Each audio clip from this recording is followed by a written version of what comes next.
Yo. Yes. October 17th, 2021. Halfcast 162, episode 162. Let's go. Happy Sunday, y'all. I hope you are ready to get back to it. Of course, I have a few things to share with you guys. An evening of reflection.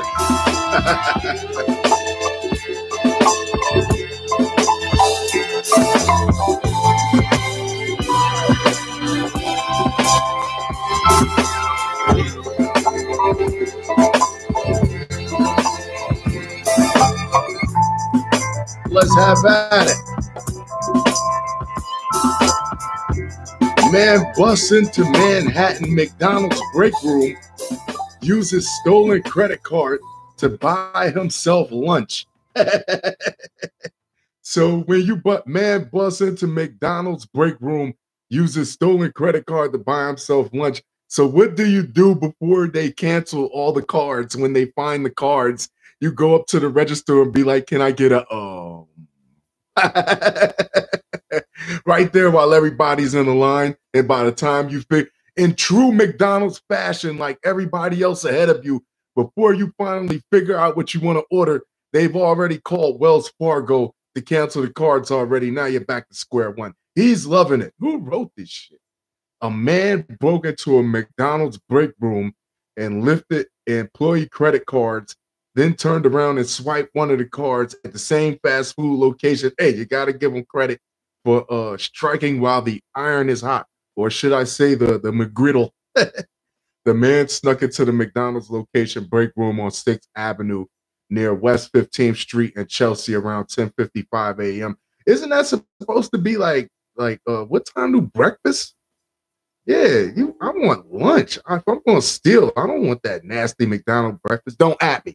Police are still searching for the man who was last seen wearing an "I Love New York" t-shirt, and most likely he's still wearing the same t-shirt.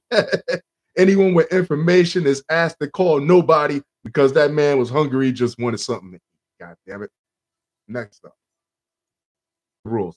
A 28-year-old woman in Illinois shot and killed a man earlier this week in a bizarre love triangle dispute. We got a couple love triangles now. First, it was the cop that walked in on her ex. What was that? Earlier? The Chicago Sun-Times reported that Claudia Resendez Flores, that sounds like the name of somebody that'll shoot you, over some nookie who was staying with two pals, James Jones and his girlfriend, at their home in the city of Rolling Meadows when the incident unfolded on Thursday night. Yeah, let's have a third, you said. Yeah, it'll be fun, you said. Until the third start liking the man more than they likes the woman. Now it's a fucking issue. It's never a love triangle until the woman decides that it's a problem. Prosecutors in Cook County said that the trio were having, because I guarantee you, old James Jones there, he was having a good time until that happened. Prosecutors in Cook County said that the trio were having a drink together when Resendez Flores allegedly asked Jones for a kiss. Jones declined because he had a girlfriend who was sitting, not why. He declined because he had a girlfriend who was sitting right next to him. They said this like if his girl wasn't there. Yeah, I don't like how they made him look bad in this. Yeah, they worded it like if he wasn't there, if his girl wasn't there, he would have kissed her. He then kissed his girlfriend. Yeah, he trying to seal the deal. Let it be known, plant the flag. He then kissed his girlfriend in front of Resendez Flores, prompting an envious Resendez Flores to ask the girlfriend for a kiss. Prosecutors said during a bond hearing she declined too. Oh, so they just outed her. She was the third wheel at that point. Wow. How do you fuck up by both of them when Jones once again refused to kiss her?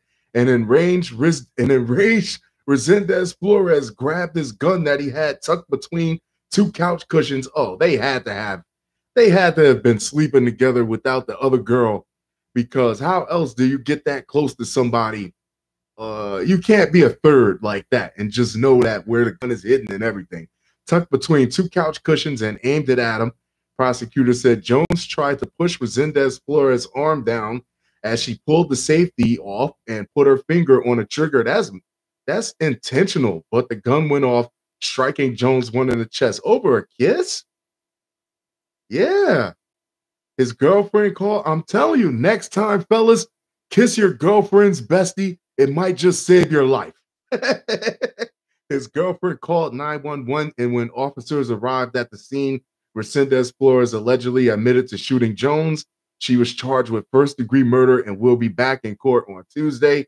And like I said earlier, is that these people their tensions run high. I think it's chemical. I really think it's chemical that whatever needs to be, once they get that rush, once the rush is settled, then immediately they come back down to earth and realize that they did something wrong. And yeah, and then at that point, they don't even fight the police. They don't have an argument. They don't have an excuse. They don't have anything. They're just like, they're done. They're sober. I would like, yeah, if there's not a better word for it, they've actually sobered up after they've done that. Resendez Flores' public defender, Courtney Smallwood, said during the bond hearing that her client is married but separated from her husband and is the sole caretaker for 3 young children. She disputed suggestions that Resendez Flores lived with the couple, insisted she lived at her family home at the she said, yo, I didn't want her in the house, period. Somebody thought it was a good idea. Next up. If you like the show, comment and subscribe. Let me know you rocking with your boy. I'm so stupid. MAGA fan who attacked Officer Mike Fanone called himself after he was identified in a HuffPost story, called himself a fucking piece of shit during his interview with the FBI. And of course, I'm reading through the expletives because I'm not going to say star or dash. When we're all grown here, we know exactly what it means. I'm not smart, in quotes. I'm so stupid, I would agree. I'm an asshole. Hey, you're on a roll, Daniel DJ. And I'm a piece of shit. Hey, no disputes here. Daniel DJ Rodriguez, the Donald Trump fanatic who stormed the U.S. Capitol on January 6th. Everybody thought it was a great idea now until they're facing time. And this is like, this can really be, and this is what you don't understand, say what you want, is that this is what really makes America, sets America apart from other countries, is that if you did this anywhere else, your head would be on a spike. Every last one of them. Yeah, spilled his guts in 2021.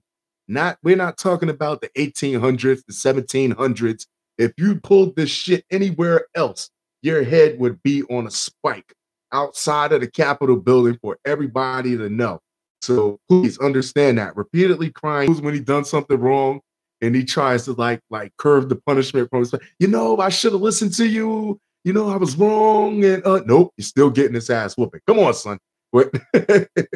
He was a fucking piece of shit and worried that his mom's going to find out what he did. What do nobody ever thought this through, that you're embarrassing your family, that your mom, your father, your sister, your brother, your kids go to school the next morning. Yeah, I saw your dad. He was dressed with a buffalo hat and he had his face painted like he was at a football game. Yeah, he was at the Capitol, wasn't he? Yeah, your dad looked like the fucking idiot. What was he doing? While extracting Rodriguez's confession, the FBI special agents who interviewed him suggested they could help shape the narrative about his conduct and combat the story that, as they put it, was being told by Black Lives Matter, Antifa, and Huffington Post. What? Danny gets to choose if he writes a story today with us. But right now, the story that's being told is by DC, is by Antifa, BLM, and a Huffington Post. An FBI special agent referred to as Ellis said, there's a story that's being written about Danny Rodriguez, and he's a goddamn idiot. You should have stayed home and keep your opinions to yourself. Are we all that stupid that we thought we were going to do this and save the country, and it was all going to be fine after. After all these people, you've embarrassed so many people by this because it literally changed nothing. We really thought that all you're doing is tying up people. You're tying up people who could be making laws. You're tying up people and you're costing the country money by dragging your sorry asses to court. Like, this is, yeah, we really thought that. That's so stupid, huh? He told the FBI. Why? Hindsight is really 2020. I understand what it is very stupid and ignorant, and I see that it's a big joke that we thought we were all going to save this country. It wasn't a joke. It was just stupid. We were doing the right thing and stuff. I get it. He said, you lucky that this could have went way worse. This could have went worse. About this is not what democracy was meant to be. It was meant to be like you have your say in the matter. You can have an active role in the selection of your ensemble of government. I owe you guys a haircut. I know you deserve a lot more than to watch the ravings of an unkempt insomniac. Shoplifting forcing Walgreens to cut back in SF. No, it's not forcing the Walgreens to cut back. It's the you're already cutting back. While you have, like, in any one of these stores, Walgreens, Rite Aid, Family Dollar, Dollar General, you have, like, at any given time, you have like one or two people on the floor and one cashier, and you're just opening the door for people to just walk in and walk right out. And yeah, so that's called shrinkage. Shrinkage is when an unexplained loss in inventory that can't be you can't explain your loss in inventory, whether it's through damages or just flat out theft. And yeah, this is what's happening. You're losing your inventory because there's nobody watching the fucking stores. Data released by the San Francisco Police Department does not support the explanation announced by Walgreens that it is closing five stores because of organized, rampant retail theft. Yeah, organized. One of those stores set to close, and on Ocean Avenue had only 7 reported shoplifting incidents this year, and a total of 23 since 2018. I don't think that's bad, because when I was working at Family Dollar, we get stuff stolen every day, multiple times a day. The data shows stuff. Yeah, you don't even know. While not all shoplifting incidents are reported to police, the 5 stores slated to close had fewer than 2 reported shoplifting incidents a month on average. Since this is not bad, what are you crying about? Yeah, it's stores where, like, they need armed guards. What are you, retail theft? No, the announcement put Walgreens at the center of one of the city's most acrimonious debates, which amounted to the closure of a small handful of chain drugstores in the city. Drew national media attention, fueled by an increasingly bitter fight over how San Francisco polices and prosecutes crime. We've been sounding the alarm for a while that this issue is not getting better. Wow, I need to move to San Francisco, where there's like fucking 23 shoplifting incidents, and y'all crying that it's a crime spree. Like, yeah, I'm in the wrong part of the country. Shit. They are saying shoplifting is the primary reason, but I also think when a place is not generating revenue and when they're saturated, it's real estate also. It could just be where you are. And because it really doesn't sound like they're missing a lot of San Francisco has a lot of Walgreens locations all over the city. There you go. You've overdone it. You should have spread them out a little bit more. So I do think that there are other factors that come into the play. Yeah, if I'm closer to home, this Walgreens, I'm going to go there. I'm not going to go to the one on the other side of town. Yeah, so it was a strategic loss. That's what. Yeah, that's on you, Walgreens. Going to shut it down, take jobs away from people. Next, highly concentrated pot is destroying my son's life. Well, what did he do? Nothing. That's what it is. Nothing. I absolutely love living in Colorado. Family-oriented Pueblo is the state's best-kept secret. Lake Pueblo, Pueblo Mountain Park, and Devil's Canyon are perfect places to hike. We lived in an old craftsman home in the historic district. Yep. With the beautiful garden and wonderful neighbors, I felt like I was living in a dream. Here it comes. And then legalized marijuana came and everything changed. It's taken nearly a decade for Colorado's elected leaders to understand the damage pot is doing to our children. I saw it years ago. First off, if you have a legitimate medical, like people cataracts, people that got seizures, epilepsy, that's cool. But if you're just getting pot just to sit there and play video games and sit on the couch and you're being not productive, then obviously it's going to have a negative effect on you. My my eldest son entered 8th grade. That's when he started. He started smoking weed in 8th grade. That's parenting. That's not marijuana. My eldest son entered 8th grade in 2014, the year recreational marijuana stores opened in Colorado. So somehow he's not in the candy shop anymore. He's going straight to the pot place. Soon his behavior changed. He became irrational and repeated things that didn't make sense. He was high.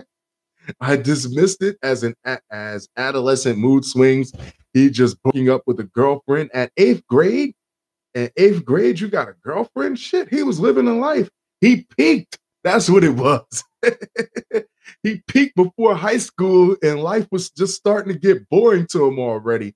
I dismissed it as adolescent mood swings. He just broken up with a girlfriend. That's all it was, I told myself.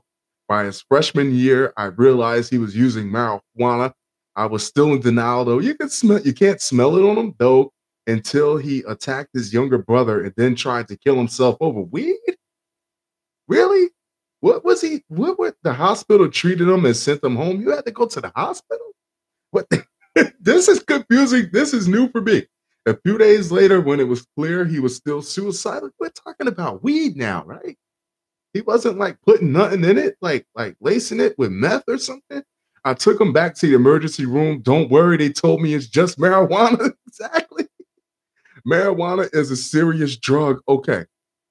And I don't take it lightly. I mean, it can be. It has the potential to be if it's misused. If it's not, yeah. If you're especially if you're not at an age where your brain isn't fully developed.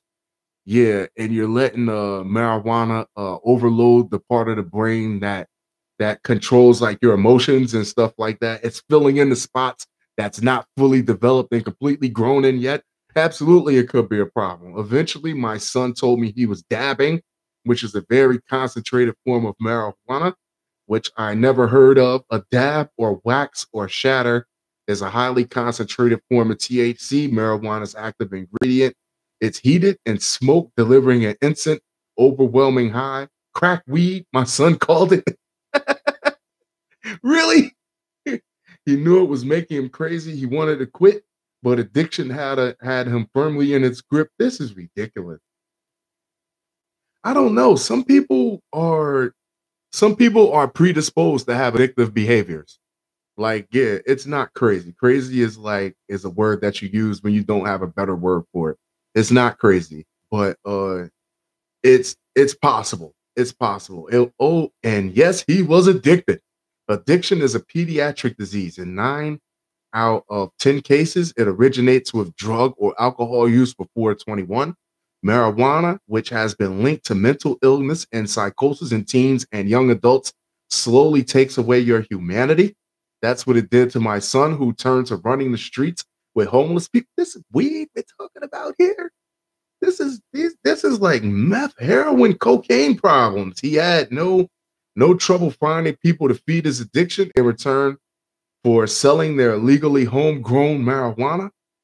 I quit working. Hey, he got a job. It was legal, right? I quit working, making it my full-time job to save my son.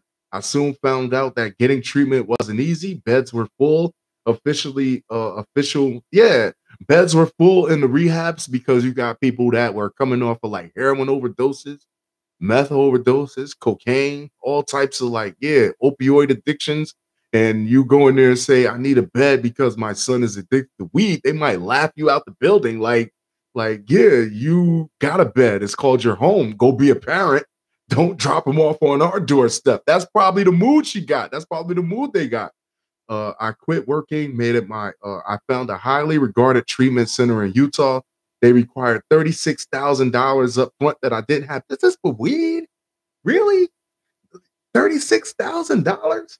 I would have whooped his ass and told him to stay. Yeah, and just, tighten the leash on him a little bit. Finally, I found a place in San Diego that helped restore his health. He regained confidence and looked good. In the meantime, I had learned about a recovery community in Houston where host families provide positive peer support.